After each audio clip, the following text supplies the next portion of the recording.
झारखंड से राज्यसभा के लिए बीजेपी से प्रदीप वर्मा और महागठबंधन से सरफराज अहमद को निर्विरोध विजेता घोषित किया गया है।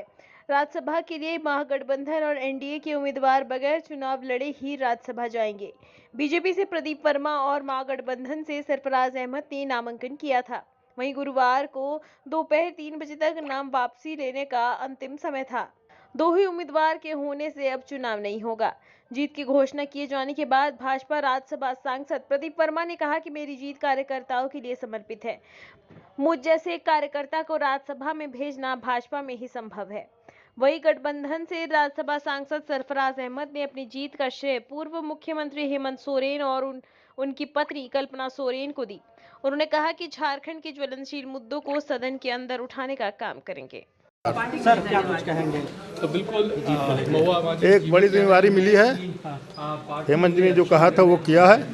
निश्चित रूप से जो राज्यसभा में जो हमारा जिम्मेदारी है, काम है, उसको मैं निभाऊंगा। आप सभी लोगों का आभार। और जो झारखंड कभी राज्यसभा के चुनाव में देखिए, ये पुराना इतिहास रहा है।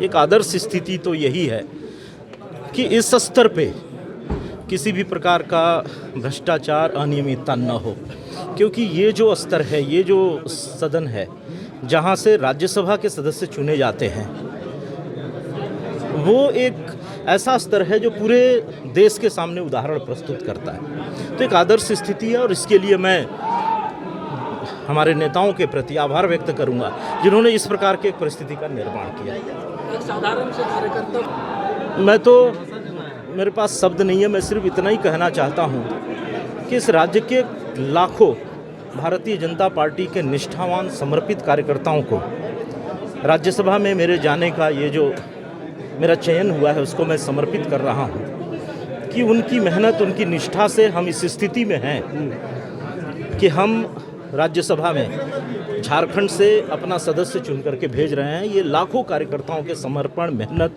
और निष्ठा का ही परिणाम है। मैं अपनी इस जीत को या अपने इस सदस्यता जो आज मुझे दी गई है, इसको मैं उन कार्यकर्ताओं को समर्पित करता हूं। साथ ही साथ हमारे राष्ट्रीय नेतृत्व और प्रदेश नेतृत्व के प्रति आभार व्यक्त करता हूं जिन्होंने मुझ जैसे एक साधारण कार्यकर्ता को देश की सर्वोच्च पंचायत में खड़ा होकर के झारखंड की आवाज़ बनने का अवसर प्रदान किया। चलिए।